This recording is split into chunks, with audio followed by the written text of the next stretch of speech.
Madame la maire adjointe, Madame la maire du 17e, Mesdames et Messieurs les élus, Mesdames et Messieurs les présidents d'associations, notamment les présidents d'associations qui soutiennent cette manifestation que je tiens particulièrement à saluer, et chers amis fidèles à cette commémoration. En ce 10 mai 2016, alors que nous sommes rassemblés pour la 7e fois consécutive, afin de commémorer la fin de l'esclavage, devant ce monument dont l'artiste qui l'a fondu en Normandie, mon ami Driss Sens Arsidet, disait non sans humour que c'était un objet lourd, un objet qui fait peur, un objet qui est conçu en un mot pour n'être pas confondu avec un autre. C'est toujours un plaisir nouveau pour moi en ma qualité de président de l'association des Amis du Général Dumas, l'association qui est à l'initiative de ce rassemblement soutenu par la ville de Paris et la mairie du 7e arrondissement, de vous retrouver, malgré le mauvais temps. Je vous épargnerai les rappels biographiques sur le général Dumas, qui est notre fil rouge aujourd'hui. Il suffit de dire que c'était un homme exemplaire, un homme bien. Même s'il était né dans l'esclavage, il a contribué à écrire l'histoire de France que nous aimons.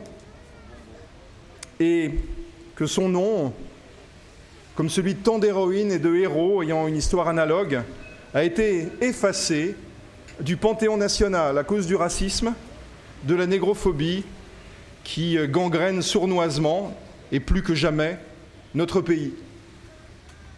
Nous sommes à une époque où l'on s'empresse plus volontiers, pour faire monter les sondages populistes, de parler de Jeanne d'Arc que du général Dumas. J'aime bien Jeanne d'Arc, mais Jeanne d'Arc et le général Dumas ont fait la même chose, dans des circonstances comparables.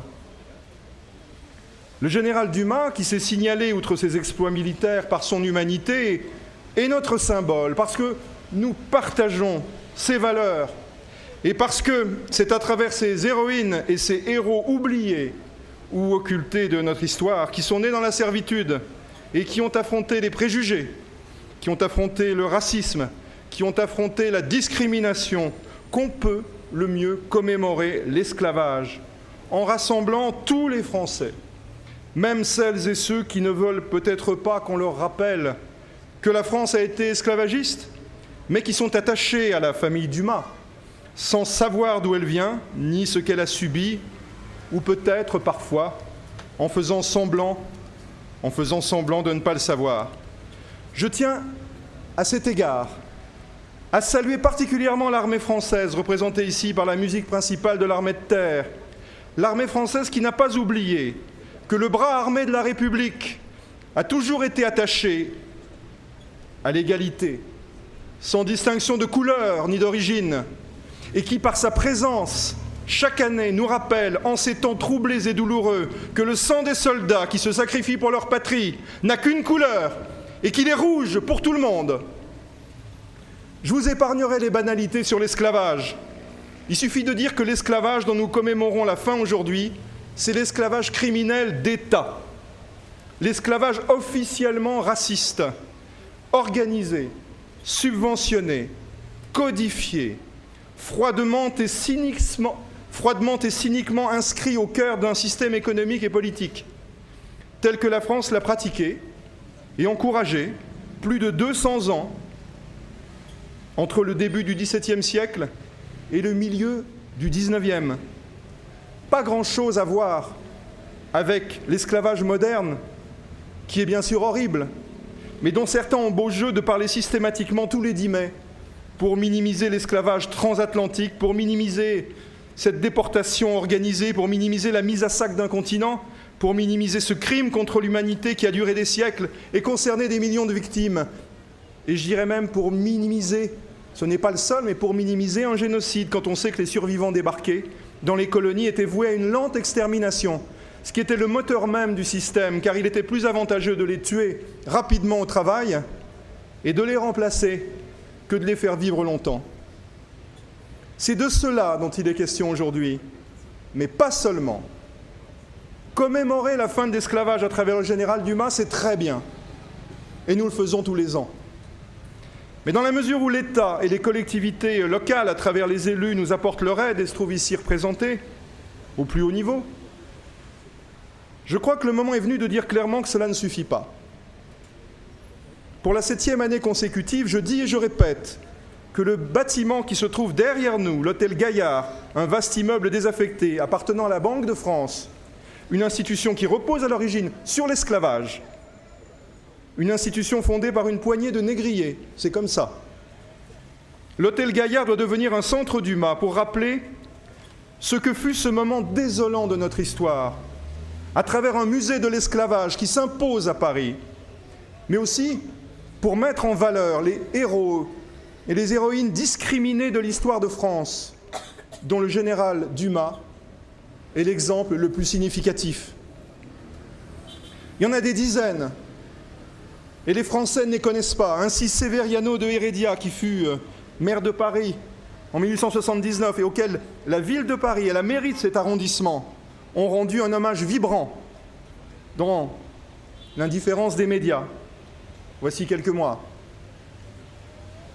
La ville de Paris a soutenu le propos que je tiens aujourd'hui, en votant quasiment à l'unanimité dans ce sens et en demandant à l'État, dès le mois d'octobre 2014, de prendre ses responsabilités.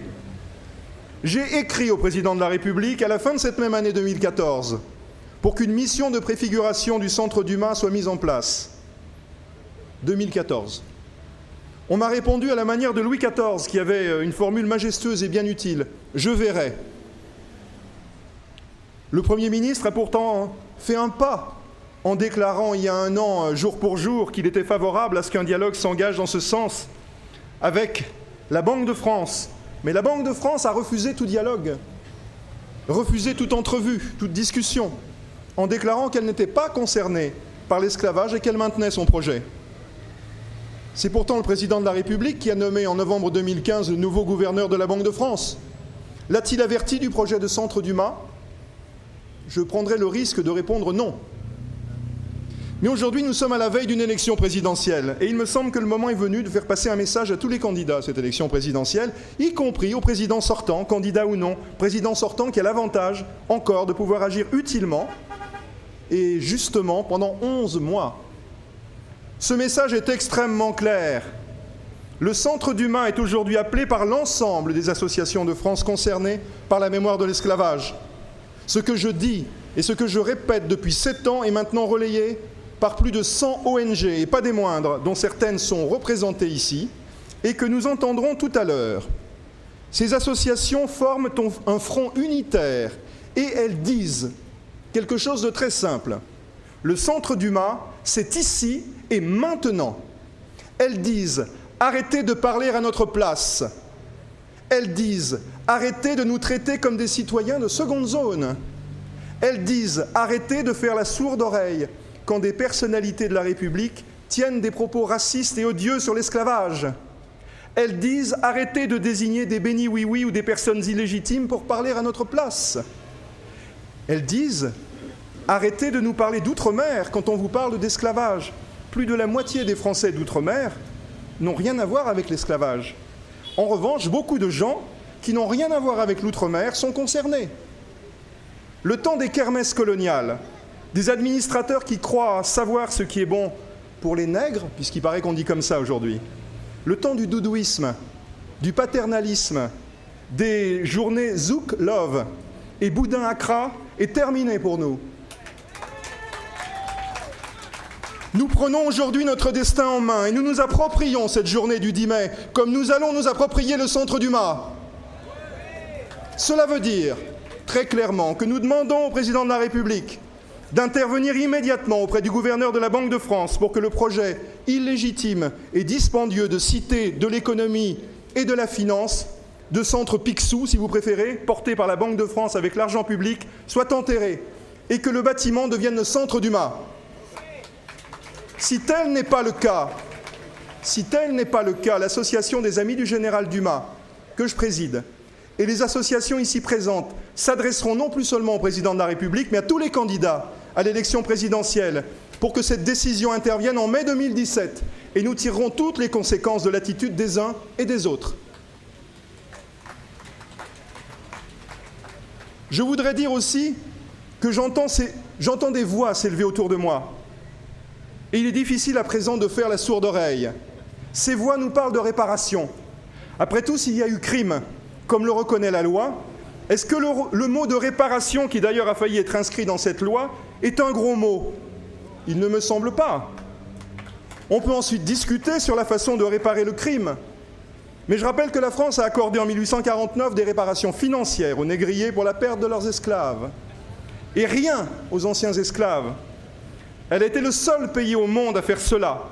Ce fait historique doit nous inciter à la plus grande prudence avant de dire que la réparation du crime contre l'humanité que fut l'esclavage est a priori impossible, ou de faire dire cela à Césaire qui ne l'a jamais dit.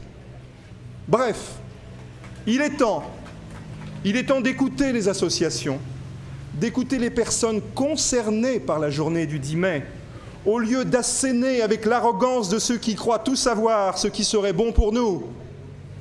Il est temps d'arrêter de désigner pour nous représenter des gens qui ne nous représentent pas, que ce soit dans des institutions déjà existantes ou dans des fondations, des lendemains qui chantent.